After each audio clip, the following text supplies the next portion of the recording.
Hello hi guys, നമ്മുടെ ചാപ്റ്റേഴ്സൊക്കെ പഠിക്കുന്ന തിരക്കിലാണെന്ന് എനിക്കറിയാം. സോ നമുക്ക് നമ്മുടെ ബേസിക് സയൻസിലെ നമ്മുടെ അടിസ്ഥാന ശാസ്ത്രത്തിൻ്റെ 4ാമത്തെ ചാപ്റ്ററിൽ ഷോ ക്വസ്റ്റ്യൻസ് ഒന്ന് നോക്കാം അല്ലേ. എന്തൊക്കെ ചോദ്യങ്ങളാണ് നമ്മൾ പഠിക്കേണ്ടത്? മക്കൾസ്, നിങ്ങൾ ഇന്ന് ഞാൻ ഇവിടെ ഡിസ്കസ് ചെയ്യുന്ന ക്വസ്റ്റ്യൻസ് പഠിക്കാതെ പോരുത് കേട്ടോ. നിർബന്ധമായിട്ടും പഠിക്കുക. ഞാൻ ഓരോ ക്വസ്റ്റ്യൻ്റെയും ഉള്ളിലൂടെ വേറെ ക്വസ്റ്റ്യൻ എന്താണ് ചോദിക്കാൻ ചാൻസ് ഉള്ളതെന്ന് കൂടി പറയും കേട്ടോ. അപ്പോൾ ശ്രദ്ധിച്ചിരിക്കുക. റെഡി? സ്റ്റാർട്ട് ചെയ്താലോ? നമുക്കറിയാം, നമ്മുടെ ചാപ്റ്റർ തുടങ്ങുമ്പോൾ തന്നെ നമ്മൾ പഠിക്കുന്ന 3 ടൈപ്പ് ഓഫ് ഒബ്ജക്ട്സ് ഇല്ലേ, അതുമായിട്ട് ബന്ധപ്പെടുത്തി എന്തായാലും ഒരു ചോദ്യം ഉണ്ടാവും, എന്തായാലും ഉണ്ടാവും. ഞാനിപ്പോൾ ഇവിടെ സിമ്പിൾ ഒരു ക്വസ്റ്റ്യൻ തന്നിരിക്കുന്നത്, പക്ഷെ ചോദിക്കാൻ ചാൻസ് ഉള്ള ഒരു ക്വസ്റ്റ്യൻ കൂടി ഞാൻ പറയാം. എന്താണ്? What is the difference between transparent, translucent and opaque objects? Give 1 example each. എന്താ ക്വസ്റ്റ്യൻ? എന്താ നിങ്ങൾ എന്താണ് വ്യത്യാസം പറയണം. ആര് തമ്മിലുള്ള വ്യത്യാസം? സുതാര്യ വസ്തുവും അർദ്ധധാര്യ വസ്തുവും അധാര്യ വസ്തുവും, ഈ 3 വസ്തുക്കൾ തമ്മിലുള്ള വ്യത്യാസവും പറയണം. ഓരോ എണ്ണത്തിന് എന്താ ഉദാഹരണം, ഓരോരോ ഉദാഹരണം തരണം എന്നാണ് പറഞ്ഞത്. എടാ, നിങ്ങൾക്കറിയാം എന്താണ് ഈ 3 സാധനങ്ങളും? ട്രാൻസ്പെറൻറ്റ് അല്ലെങ്കിൽ സുതാര്യ വസ്തു എന്ന് പറഞ്ഞാൽ ഒരു ടോർച്ച് അടിച്ചാൽ അല്ലെങ്കിൽ ഏതെങ്കിലും ഒരു പ്രകാശ സ്രോതസ് ആയിക്കോട്ടെ, മുഴുവൻ ലൈറ്റും കടന്നു പോകും. ഫുൾ ലൈറ്റ്, എല്ലാ ലൈറ്റും വിൽ ട്രാൻസ്മിറ്റ് അല്ലേ. മറ്റേതോ എന്താണ്? ട്രാൻസ്ലൂസൻറ്റോ പാർഷ്യലി ട്രാൻസ്മിറ്റ് ചെയ്യും അല്ലെങ്കിൽ ഭാഗികമായിട്ട് ട്രാൻസ്മിറ്റ് ചെയ്യും. മൂന്നാമത് എന്താ? അധാര്യ വസ്തു എന്താ ചെയ്യുക? തീരെ കടത്തി വിടൂല. എന്താണ്? ഒട്ടും കടത്തി വിടൂല. നോക്കുക. Transparent objects that transmit light very well. Example glass wear, കണ്ണട എന്ന് പറയാം അല്ലേ. കണ്ണട, ജനാല, നിങ്ങൾക്ക് എന്ത് വേണമെങ്കിലും അറിയാം. എടാ, ഉദാഹരണങ്ങൾ പഠിച്ചു വെക്കുക കേട്ടോ. അതാണ് ഞാൻ ആദ്യം പറയാൻ പോകുന്ന കാര്യം. നിങ്ങൾ ഇതിൻ്റെ ഒക്കെ ഉദാഹരണങ്ങൾ പഠിച്ചു വെക്കുക. കാരണം അത് നിങ്ങളെ എന്തായാലും ഹെൽപ്പ് ചെയ്യും. ചിലപ്പോൾ കുറച്ച് സാധനങ്ങളുടെ പേരങ്ങോട്ട് തരും, എന്നിട്ട് അതിനോട് നിങ്ങൾ തരം തിരിക്കാൻ പറയും, ക്ലാസിഫൈ ചെയ്യാൻ പറയും, അല്ലെങ്കിൽ ഗ്രൂപ്പ് ചെയ്യാൻ പറയും. അപ്പോൾ നിങ്ങൾ എങ്ങനെ ഗ്രൂപ്പ് ചെയ്യേണ്ടത്? ഈ 3 സാധനങ്ങളായിട്ട് ഗ്രൂപ്പ് ചെയ്യേണ്ടി വരും. അപ്പോൾ ശ്രദ്ധിക്കുക, നിങ്ങളിത് ഓരോ എണ്ണത്തിൻ്റെയും എക്സാമ്പിൾ ഓരോന്നെങ്കിലും പഠിച്ചു വെച്ചാൽ ഈ 3 എണ്ണം തന്നാൽ 3 എണ്ണമായിട്ട് നിങ്ങൾക്ക് ക്ലാസിഫൈ ചെയ്യാൻ പറ്റൂലേ. നോക്കുക, അടുത്തെന്താ? Opaque object.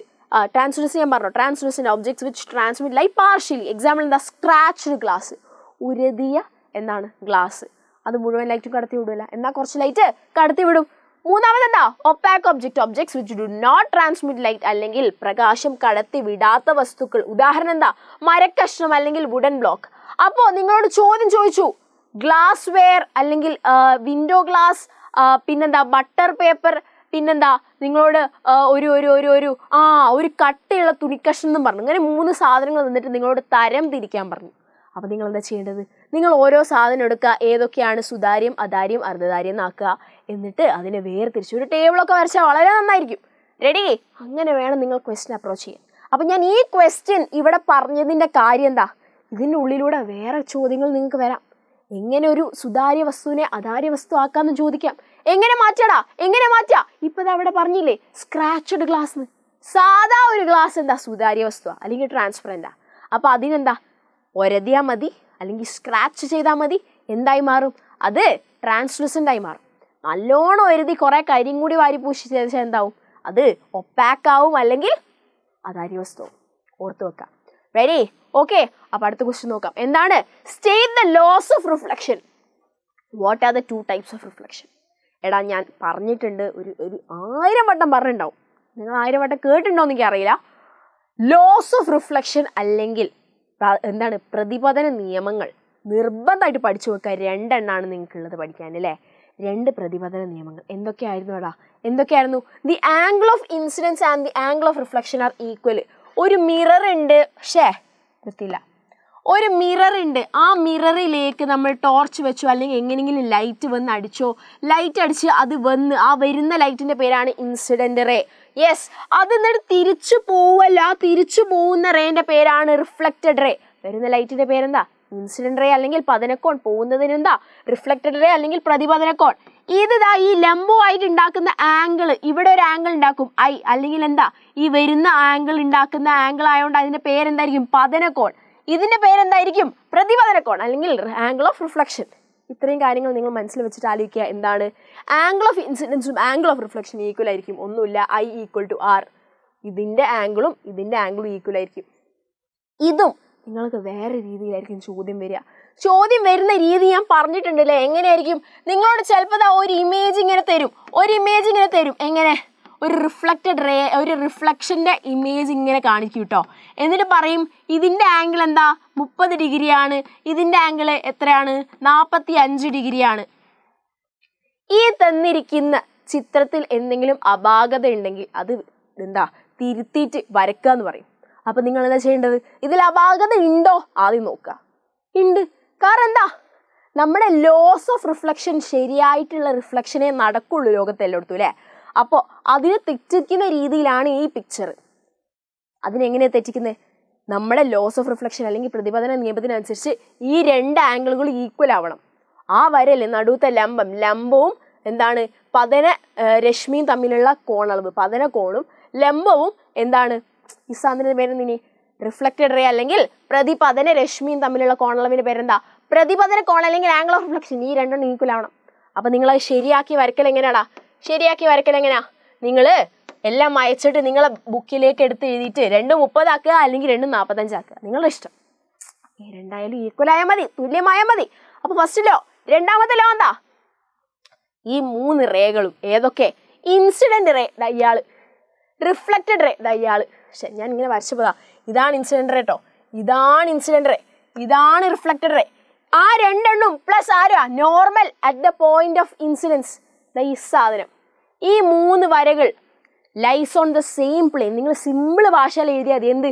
ഈ പതനരശ്മിയും പ്രതിപതന രശ്മിയും അത് എന്താ രണ്ടും കൂട്ടിമുട്ടുന്ന ആ ബിന്ദുവിലേക്കുള്ള എന്താണ് നമ്മുടെ ലംബവും, ഈ 3 ആൾക്കാരും ഒരേ തലത്തിലാണെന്ന് എഴുതിയാൽ മതി. They lie in the same plane. ഉത്തരമായി. റെഡി? ഓക്കെ, ശരി ശരി. ഇത് മിററാണെന്ന് അറിയാലോടാ. Okay okay okay. അപ്പോൾ നമുക്ക് അടുത്ത ക്വസ്റ്റ്യൻ നോക്കാം.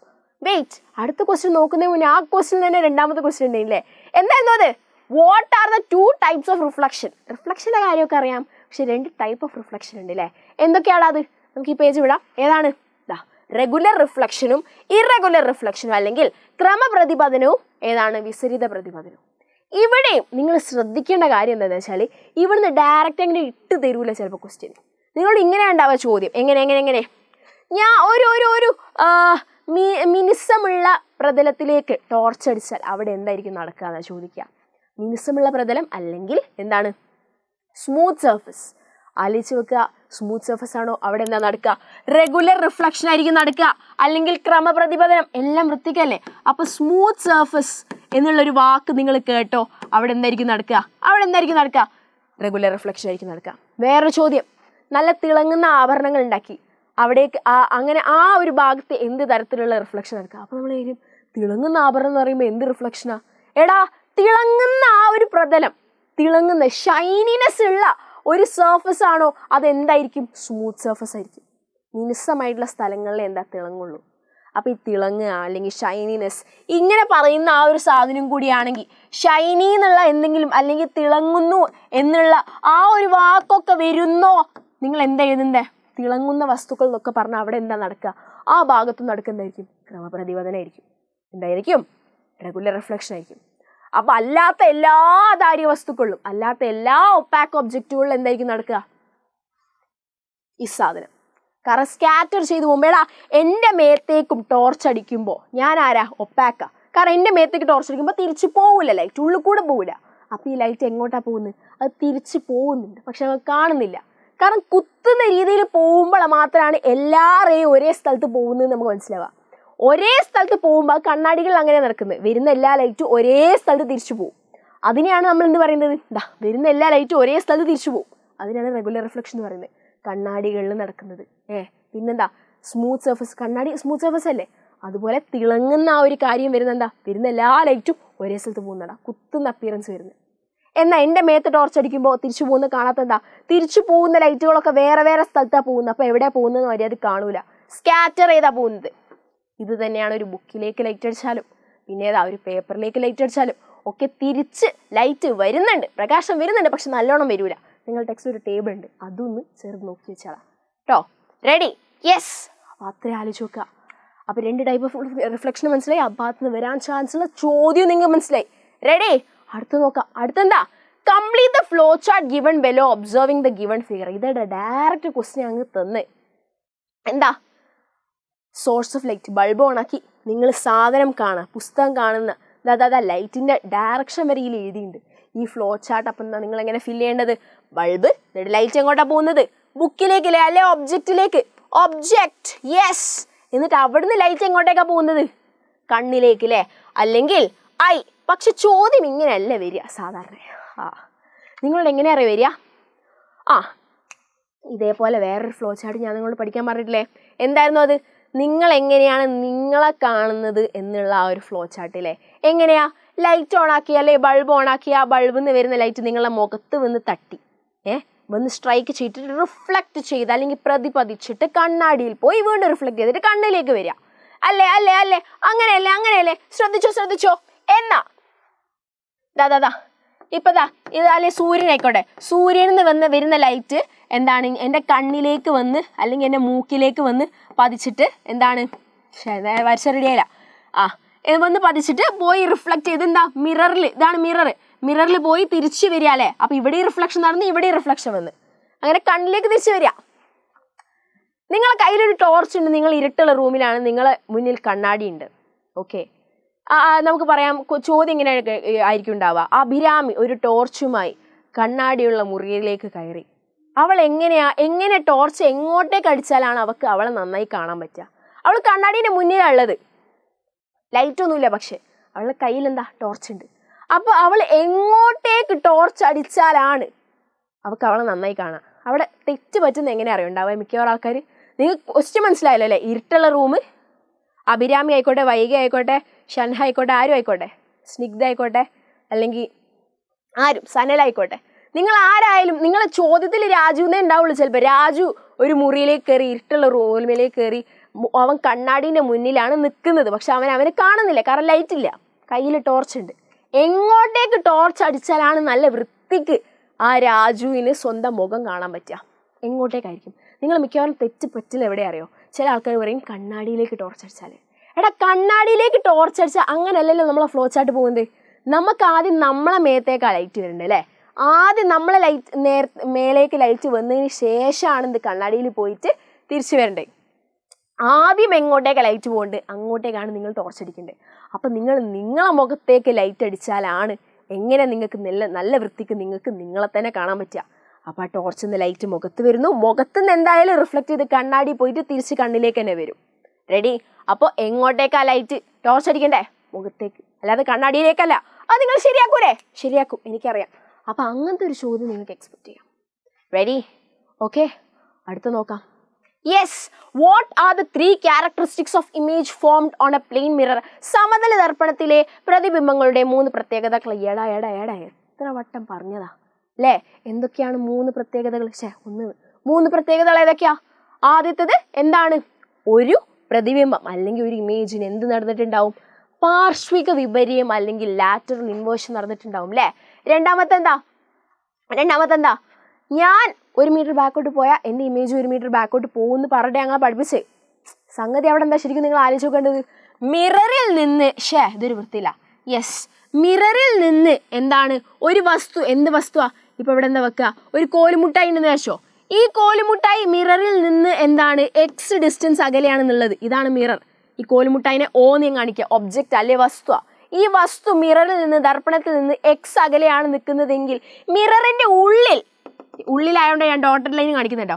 ഉള്ളിൽ ഉണ്ടാവുന്ന അതേ ഇമേജ് അതുപോലെ തന്നെ ഉണ്ടാവുക കാണാൻ. യെസ്, അതേ ഷേപ്പും ആയിരിക്കും കേട്ടോ. വരച്ച നേരായില്ല. യെസ്, എന്നാൽ ഈ ഉള്ളിൽ ഉണ്ടായിരിക്കുന്ന ഇമേജും എങ്ങനെയായിരിക്കും ഉണ്ടായിട്ടുണ്ടാവുക? ഒരേ ഡിസ്റ്റൻസിലാണ്. അപ്പോൾ ഇത് എക്സ് ആണെങ്കിൽ ഉള്ളിലുണ്ടായ ഈ ഡിസ്റ്റൻസും എന്തായിരിക്കും? എക്സ് ആയിരിക്കും. ഇതെന്താ? ഇമേജ്. അത് ഐ കാണിച്ച്, അല്ലെങ്കിൽ പ്രതിബിംബം. അപ്പോൾ ഇത്രയേ ഉള്ളൂ കാര്യം. എന്താണ്? മിററിൽ നിന്ന് അല്ലെങ്കിൽ ദർപ്പണത്തിൽ നിന്ന് വസ്തുവിലേക്കുള്ള അകലവും ഒബ്ജക്റ്റിലേക്കുള്ള ദൂരവും ഡിസ്റ്റൻസും, മിററിൽ നിന്ന് ഇമേജിലേക്കുള്ള ഡിസ്റ്റൻസും അല്ലെങ്കിൽ ദർപ്പണത്തിൽ നിന്ന് പ്രതിബിംബത്തിലേക്കുള്ള ദൂരവും എന്താണ്? തുല്യമാണ്. ഇതാണ് നമ്മുടെ രണ്ടാമത്തെ പോയിന്റ്, രണ്ടാമത്തെ പ്രത്യേകത, രണ്ടാമത്തെ ക്യാരക്ടറിസ്റ്റിക്. മൂന്നാമത്തെ എന്താ? ഇയാൾക്ക് ഒരു 5 സെന്റിമീറ്റർ ആണ് നീളമെങ്കിൽ എന്താണ്? ഇയാൾക്കും എന്താ 5 സെന്റിമീറ്റർ തന്നെ ആയിരിക്കും നീളം, അല്ലെങ്കിൽ ഒബ്ജക്റ്റിന്റെ അതേ സൈസ് തന്നെ ആയിരിക്കും ആർക്ക്? ഇമേജിന്. So same size. പിന്നെന്താ? Equal distance. പിന്നെന്താ? Lateral inversion. ഈ 3 കാര്യങ്ങളാണ് എന്താ ക്യാരക്ടറിസ്റ്റിക്സ് ഓഫ് ഇമേജ് ആയിട്ട് നിങ്ങൾക്ക് ഉണ്ടാവുക. ഇനി നിങ്ങളോട് ചോദിക്കും, ഈ ക്യാരക്ടറിസ്റ്റിക് ഏത് തരത്തിലുള്ള മിററിലാണ് ഉണ്ടാവുക? മിറേഴ്സ് പല തരത്തിലുണ്ട്, പക്ഷെ അതൊന്നും നിങ്ങൾ പഠിക്കുന്നില്ല.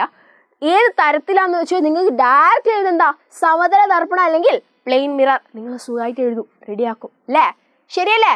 യെസ്. അപ്പോൾ അത്രേ ഉള്ളൂ. യെസ്, അടുത്ത ചോദ്യം നോക്കാം. അടുത്ത ചോദ്യം എന്താ? How many images are obtained if the angle between 2 plane mirrors is 30 degree? എടാ നിങ്ങൾക്ക് ടെക്സ്റ്റിലൊരു ഭാഗമുണ്ട്. എന്താണ്? 2 സമതല ദർപ്പണങ്ങൾ അല്ലെങ്കിൽ 2 പ്ലെയിൻ മിറേഴ്സ് കോണളവുകൾ മാറ്റുന്നതിനനുസരിച്ച് എന്താണ് ഉണ്ടാവുന്ന പ്രതിബിംബങ്ങളുടെ എണ്ണം മാറുമെന്ന് പറഞ്ഞൊരു ടേബിൾ ഉണ്ട് അല്ലേ? എത്രയാ? 30 ഡിഗ്രി ആകുമ്പോൾ 11, 120 ആകുമ്പോൾ 2, അങ്ങനെയൊക്കെ പറഞ്ഞ ടേബിൾ. അതിൽ തന്നിരിക്കുന്ന വാല്യൂസ് അങ്ങനെ തന്നെ പഠിച്ചു വെച്ചാൽ നന്നായിരിക്കും. ഇനി അങ്ങനെ അല്ല, നിങ്ങൾക്ക് ഓർത്ത് വെക്കാൻ ഇഷ്ടമില്ലാത്തവരാണെങ്കിൽ നിങ്ങൾ ഈ ഇക്വേഷൻ പഠിച്ചു വെക്കുക. എന്താ? n = 360/x-1. ശേ, ഓക്കെ, ഇതൊന്ന് ഓർത്ത് വെക്കുക. റെഡി?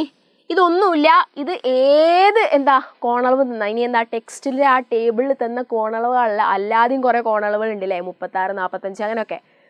ഇനി അതിലുള്ള ഏത് തന്നാലും എത്ര നമ്പർ ഓഫ് ഇമേജസ് അല്ലെങ്കിൽ എത്ര പ്രതിബിംബങ്ങളുടെ എണ്ണം ഉണ്ടാക്കുന്നു നിങ്ങൾക്ക് ഈ ഇക്വേഷൻ വഴി കണ്ടെത്താൻ പറ്റും. ഇതിൽ n ആണ് നമ്പർ ഓഫ് ഇമേജസ് അല്ലെങ്കിൽ പ്രതിബിംബങ്ങളുടെ എണ്ണം.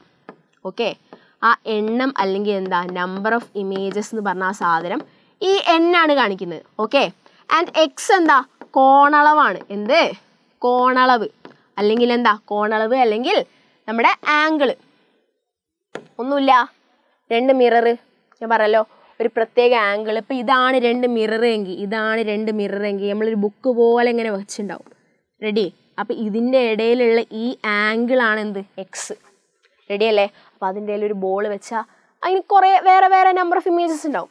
അപ്പോൾ നമുക്ക് ഈ ക്വസ്റ്റ്യൻ ചെയ്യാൻ വേണ്ടിയിട്ട് ഞാൻ പറഞ്ഞു എക്സ് ആണ് കോണളവ് അല്ലേ? എക്സ് ആണ് കോണളവ്. കോണളവ് എത്ര ഇവിടെ തന്ന്? 30 ഡിഗ്രി. അപ്പം എക്സ് = 30 ഡിഗ്രി അല്ലെ 30 ഡിഗ്രി. അപ്പം എനിക്ക് n കാണാനുള്ള ഇക്വേഷൻ എന്താ? n = 360/x-1. എടാ എക്സ് ഞാൻ പറഞ്ഞു 30 ആണ്. 360/30 - 1. ഈ ഡിവിഷൻ ഇതിന് മാത്രമല്ല ഉള്ളത്, അല്ലെങ്കിൽ ഈ ഹരണം ഇവിടെ മാത്രമേ ഉള്ളത്. അപ്പം 0 0 വെട്ടുക. അപ്പം ഇപ്പം എന്തായത്? 36/3 - 1. കുറയ്ക്കണം 1. അപ്പം നോക്ക് 36, 3 36 എത്ര വട്ടം വരെ പോവാ? 3. ആദ്യം ഞാൻ 3ലേക്ക് ഒരു വട്ടം അല്ലേ? അപ്പം 3 ആയി. കുറച്ചു 0 ആയി. 6 കൊണ്ടുവന്നു. 3 6ലേക്ക് എത്ര വട്ടം പോവും? 2 വട്ടം. യെസ്, അതും കുറച്ചു 0 ആയി. അപ്പം തീർന്ന്. അപ്പം ഇതിൻ്റെ ഉത്തരം 12 ആണ്. 12 ന്ന് 1 കുറയ്ക്കുക 11 ആണ്.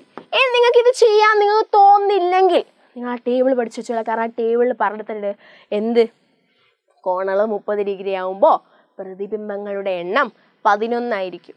പക്ഷെ നിങ്ങൾ ഇങ്ങനെ പഠിച്ചു വെച്ചാൽ നിങ്ങൾക്ക് ആ ടേബിൾ കാണാതെ ഓർത്ത് വെക്കേണ്ട ആവശ്യമില്ല. ഇങ്ങനെ സുഖമായിട്ട് ചെയ്തിട്ട് കണ്ടെത്താം. റെഡി? യെസ്, നമ്മളെ ശരിക്കുള്ള ചെയ്യുന്ന ആ ഒരു ഭാഗം ഇവിടെ ഉള്ളൂ. ഓക്കെ, നിങ്ങളങ്ങനെ ആലോചിച്ച് വെക്കുക. എടാ ചാപ്റ്റർ സിമ്പിളാണ്. ഈ ചോദ്യമൊന്നും മിക്കവാറും വരില്ല. ഞാൻ ഇതിന് മുന്നേ പറഞ്ഞ ചോദ്യങ്ങൾ വരും. അതാണ് നമ്മുടെ ഷുവർ ക്വസ്റ്റ്യൻ. പക്ഷെ ഇത് ഓർത്ത് വെച്ചോളാം. ഓർത്ത് വെക്കുന്ന എന്താ പ്രശ്നം? ഓർക്കാനൊന്നും ഇല്ല, അത് വേറെ കാര്യം. സിമ്പിളായിട്ട് പഠിക്കുക, പേടിക്കേണ്ട. നിങ്ങൾ അടിപൊളിയായിട്ട് പഠിക്കും. നിങ്ങൾ ശ്രദ്ധിക്കുന്ന കുട്ടികളാണ്, എനിക്കറിയാം. All the best.